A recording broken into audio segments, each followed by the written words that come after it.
All right. So now we have Ron coming out. He's going to be talking about transformation and prayers. Can it really work for me? So the way we're going to welcome him out today is really fast.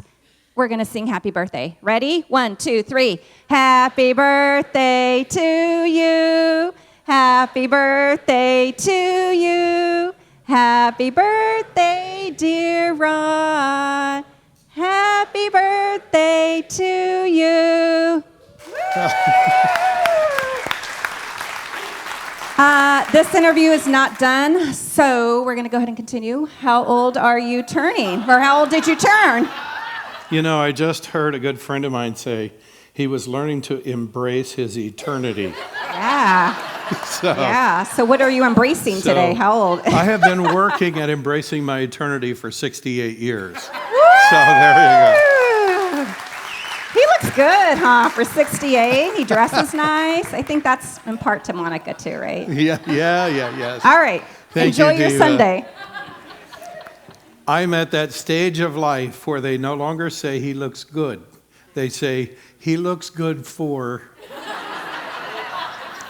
And immediately after that, there's some disclaimer. So there you go. That's how all that works. Hey, Diva, great job. Great job. Thank you. We are going to have some fun this morning. I want to say this. There are a number of us wearing this shirt. September the 29th, we're going to launch a whole new series of community groups in our church. For those of you who are new and want to get in on that, it's a great experience. For those of you who would like to change and try a different group, September 29th is coming. What makes all that happen are the wonderful people in our church who say, you know what? I could facilitate a community group. And if God's tugging at you, and I know some of you have already spoken to me, everybody that has one of these shirts, probably except for me, will have a clipboard, and they will get your contact information and what kind of a group you think you might want to facilitate. Please go talk to them, because we will follow up with you. We'll get you the resources that you need.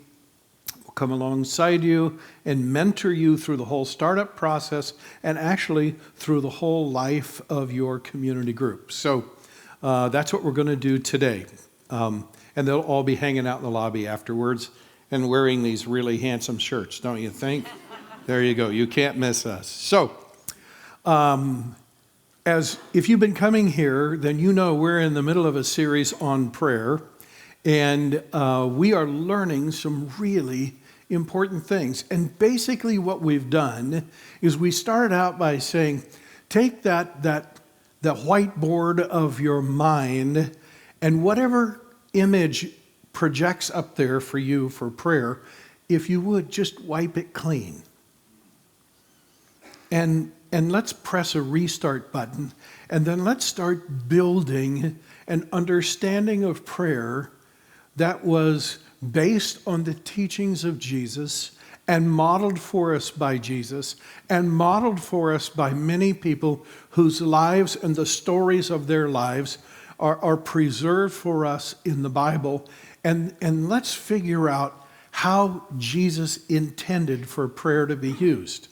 And for the last 4 weeks, we've been crafting new pictures, and I wish I had the time to go back and review all that for you. I will tell you this, all 4 of the previous teachings are on our website. You can just go to the website, push watch, pull them up, watch them in order, because they are sort of sequential, and they will help you catch the background of everything that we have taught so far. So, in a very quick way, we have learned that prayer is actually, it's not a monologue, it's not a speech, it's not something that's carefully prepared, it's not an oration, but prayer was actually designed simply to be a conversation. It's a conversation between you, me, and God. You and God, me and God. And the interesting thing about God is, He's a God who actually sees us. He doesn't stand in heaven and observe us. Have you ever had a conversation with someone and at the end of the conversation you didn't feel seen or heard? But you had a conversation? That's not God. Okay? When you have a conversation with God, He actually sees you. He sees past all the things that you've done, and He actually sees you. It's an ordinary conversation with Him. And we are learning that it's through these ordinary conversations with Him that God is helping me, helping you in real time build myself, build yourself into a person of beauty, strength, wisdom, and wonderful influence. There's not a person in our audience that would look at that and go, I don't think that's for me. That's what we want. We want to be beautiful people. We want to be strong people. We want to be wise. We want to have wonderful influence. And as Justin said earlier today, and David did too, this whole service is about transformation. It's about how God works in our lives to help us build those things into our lives that we will probably struggle and fail at if we try it on our own. But with God, this amazing transformation takes place in our lives. So today, we're going to ask this question: can prayer change me really? Is it really part of the transformation process, or is it something I do to keep God happy? Is it something I do to see if God will do something I want Him to do? But can prayer really change me? And I want to tell you right before we get started, I want to tell you that most of us struggle oftentimes with the concepts of God because they are so simple. This is sort of our gut response. It can't be that simple. When I show you how God uses prayer to change our lives, many of us, our first response is, really? It's that simple?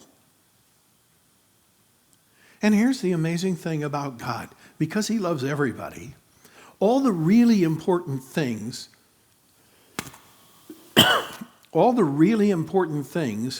that He wants us to do are simple. And they're simple enough that anybody can do them. They require no previous experience. They require no Bible knowledge. They don't even require any church knowledge. Hang on just a second.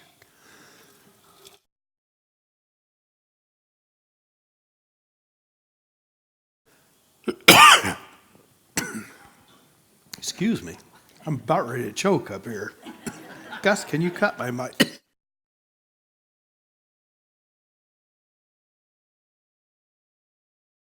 I think I'm good to go. Golly. So I want to tell you a story. It's about a guy who had the same sort of response that you and I have. His name was Naaman, and Naaman was a 5-star general. He was a 5-star general in the army of a country called Aram. He was the chief commander of the entire army. And Naaman lived this very glamorous and glorious life, but somewhere along the way, he picked up leprosy. And leprosy was the kiss of death in his days. There was no treatment for it. And your body just slowly rotted away until you died. It was extremely contagious, so you couldn't be with anybody, you couldn't touch anybody, you couldn't hug anybody, you couldn't even live in the same house with anybody else. It was terrible. And so here's this very glamorous, highly decorated general who now is forced to live in his own house and stay away from everybody. And in his household, there was a young servant girl, probably a teenager. And she said one day in the house, "It's too bad that my master doesn't live in the nation of Israel, because there's a prophet in the nation of Israel. His name is Elisha, and he has special powers from God. And I know that if my master went to see him, Elisha would heal him. Well, when you're a desperate man and you have the means to travel, well, that was an open invitation. So he loaded his chariot with gold and silver and expensive clothes, and he went off to find the prophet Elisha. And this is where we'll pick up the story. Naaman, with his horses and chariots, arrived in style. He didn't have a horse, right? He didn't have a chariot. This, my friends, was a posse. It was an entourage. It was the whole gang. He arrived in style and stopped at Elisha's door. Elisha sent out a servant to meet him with this message. Go to the Jordan River, immerse or baptize yourself 7 times, and your skin will be healed, and you'll be good as new. Stop right there. Hard to do or easy? Easy. Easy. Naaman thinks it can't be that simple. Yeah. So what? Naaman lost his temper.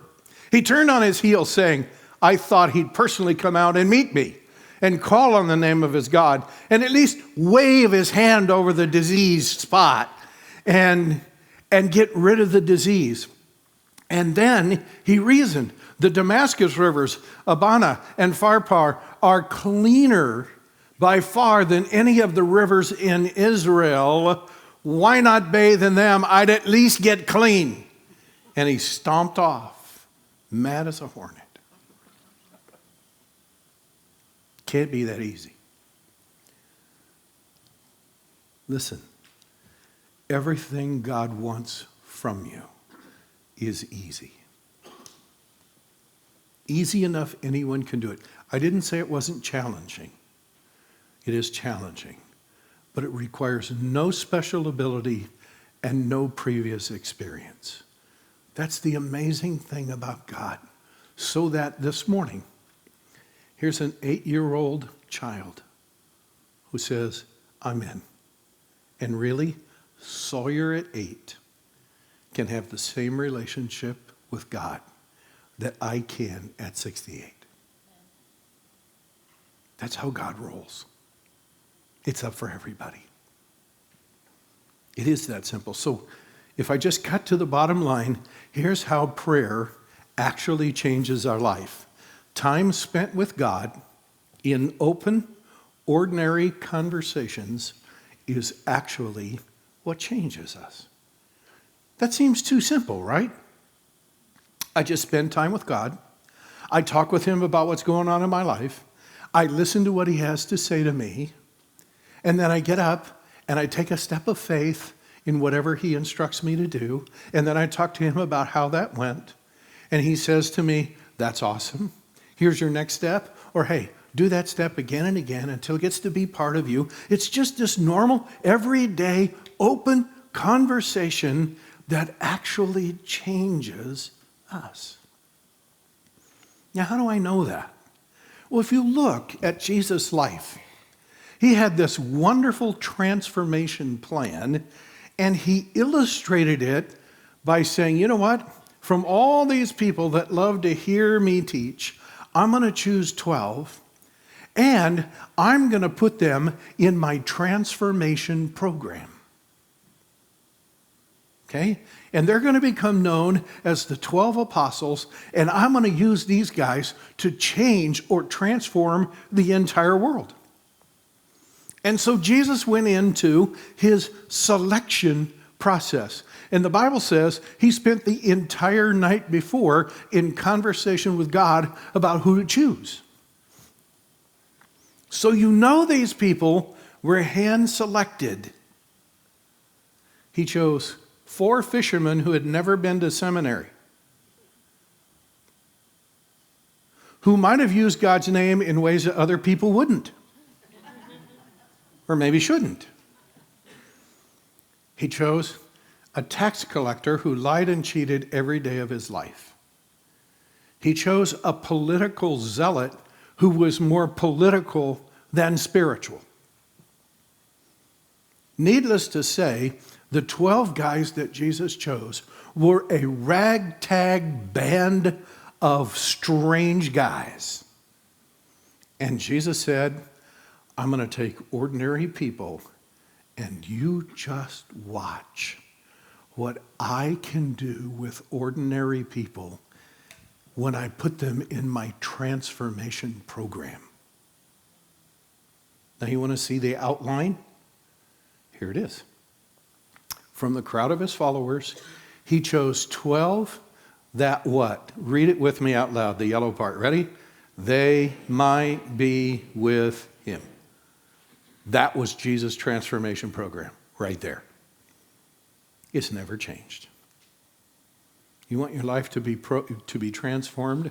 Go be with Jesus. I didn't say go to church. Oh, that's a good thing. But go be with Jesus.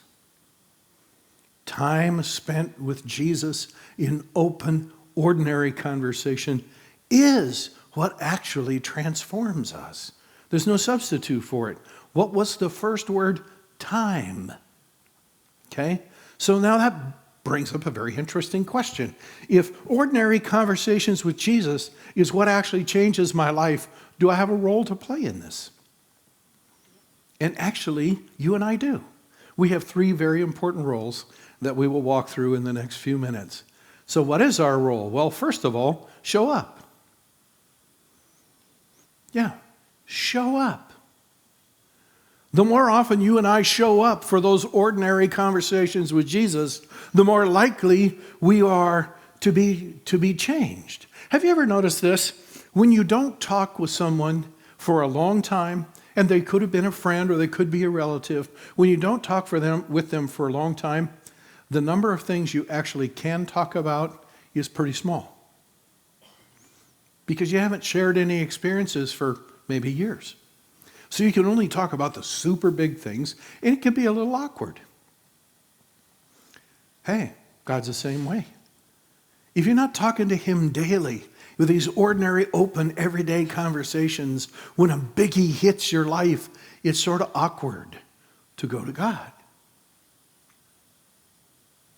The truth is, the more often you and I show up, the more likely we are to be really changed and transformed, because it's through regularly showing up that God begins to deeply and profoundly influence us. And in the end, it's God rubbing off on us that enables us to become more and more like him. It's not what you read in a book. It's who you're with.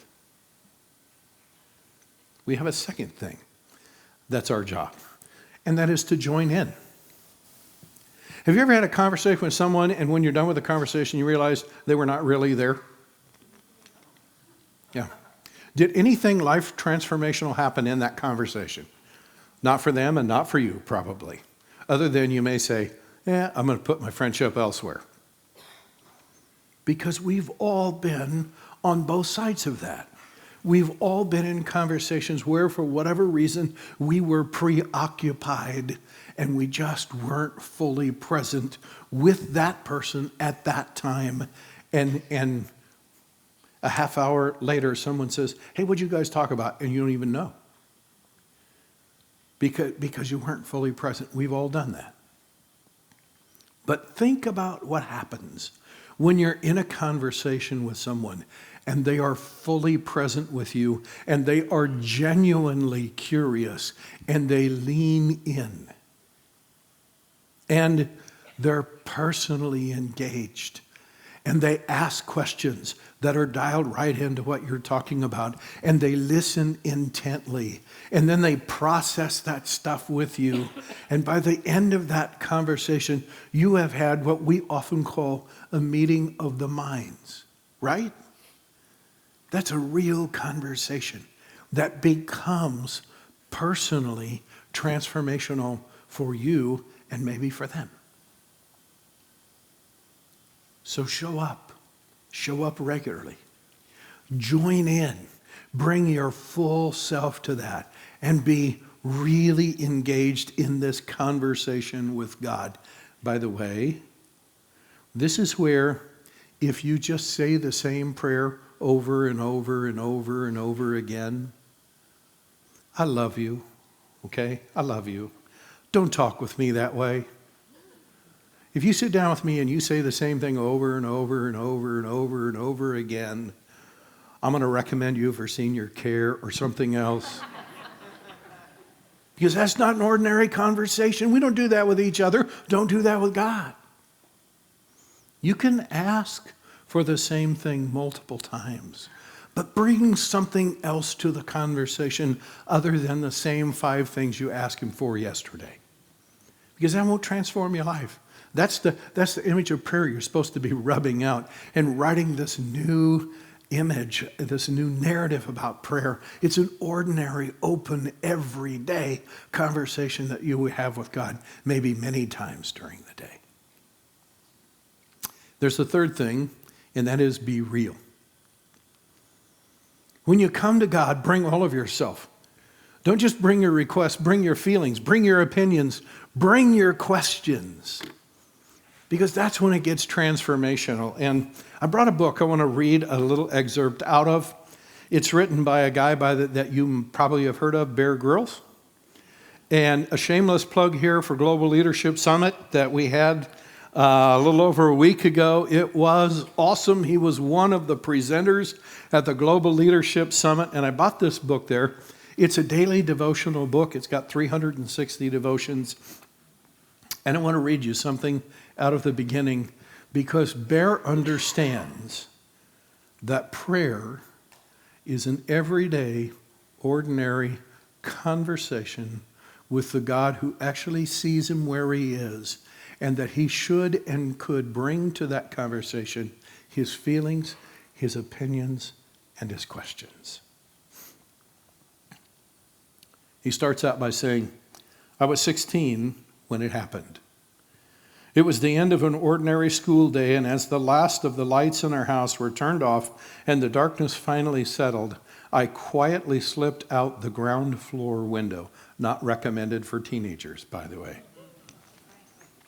There was enough moonlight to walk by, but I could easily have made the short walk in pitch black or a full-scale blizzard. I had done this 100 times before.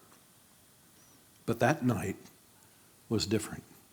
I knew where I was going, to my favorite tree, my secret hideaway. He grew up in London, so you had to find a tree to hide in. I had always loved climbing high up into the sky, into her arms, hidden from view below by all the limbs and the leaves beneath me. The news that my godfather, Stephen, had died suddenly and without warning of a heart attack had hit me so hard. Stephen had been my father's best friend in the world, and he was like a second father to me. He came to all of our family holidays. He helped me learn to do so much and always laughed and cheered me on. His death felt like someone had ripped my heart out. The shock of his sudden passing had made me feel angry, confused, and lonely all at the same time. It just felt so cruel and way too soon. In fact, I didn't even know what to feel anymore. I just needed some space and time alone.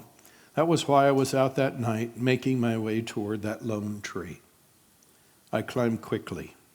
The feel of the bark, the angle of the branches, the way the tree started to move with my weight, the higher I got, it all felt familiar. And when I was 40 feet up and had reached the last limb I knew could hold me, I stopped. And then the tears came, and the anger. I held my head in my hands, I sobbed, and I hit the tree. Some would call it prayer. I'd been silent on God for years. When I was younger, faith had felt so natural, as if somehow there was this thing inside, and it was there just for me. Like a simple presence, quiet, non-judgmental, strong, and always good. But when I started going away to school as a teenager, I was forced to sit through endless religious services in chapel. Faith died a slow death. Death by boredom, death by religion, death by irrelevance. I assumed that belief belonged in the past, that growing up meant leaving any sense of the supernatural behind me. That was all kids' stuff. Stephen's death had stirred up some deep coals of emotion in me, the flickering of an ember inside, like the pain was shaking everything up. And through it all, the quiet, calming presence of God was gently fanning that black ember of faith. That presence was all I wanted again while I was up in that tree. And then the ember gave the tiniest of flickers. As the anger subsided for a few moments, and the tears dried for a little while, I prayed the only prayer that ever really matters to the human heart. Jesus,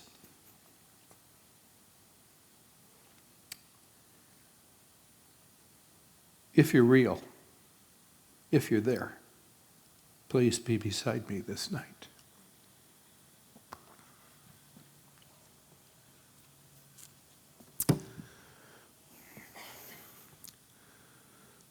That's an open, ordinary conversation you would have with any friend. And you would expect their answer to be what? I'm here. And I'm not going anywhere. That's the God who sees you. And when we learn to be that open and that honest and that real with God, there's an amazing transformation that takes place. I'm going to close with the story of a guy who hated Jesus. He literally hated Jesus. Until one day he encountered Jesus. And his life began to change, because instead of seeing Jesus as the imposter who wanted to take control of his life, he began to see Jesus for who he really is. The wonderful God who saw and loved him. His name is Paul. And later, he wrote to friends. Years later, he wrote to his friends about his own personal experience with these everyday, open, ordinary conversations with God and what they had done in his life. Look at what he said. When God is personally present, we are transformed. Can I tell you this? When we show up, God shows up. Okay? When we join in, God joins in. When we are real, God will be real with us. That's what he's talking about.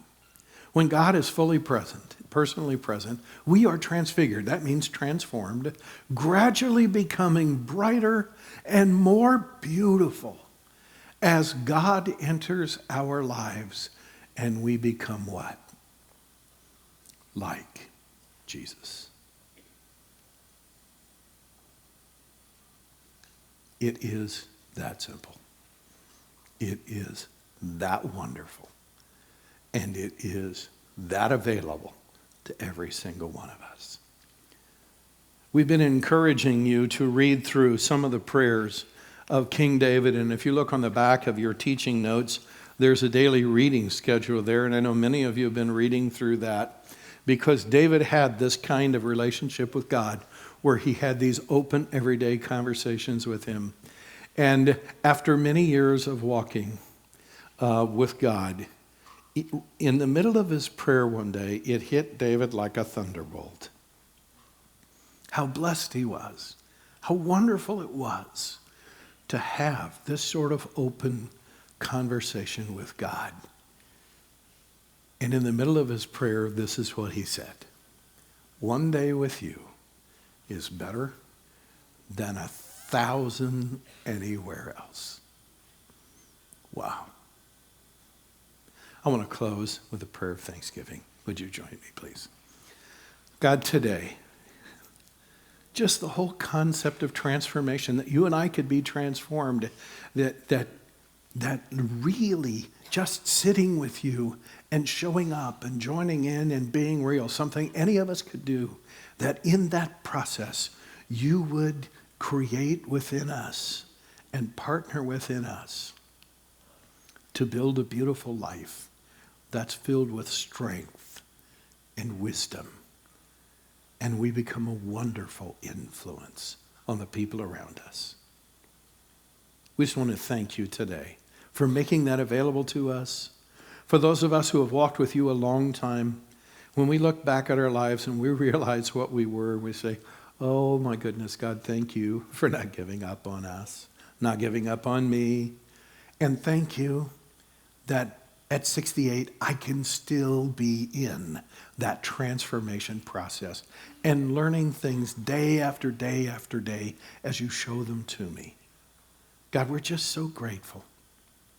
For those of us who are new in this walk, and it's like a whole wonderful world that we're just beginning to explore, we just want to thank you as well, that you've made this wonderful world and you'll walk with us in it, and that you will build into our lives the most amazing things and bring us to the most amazing experiences.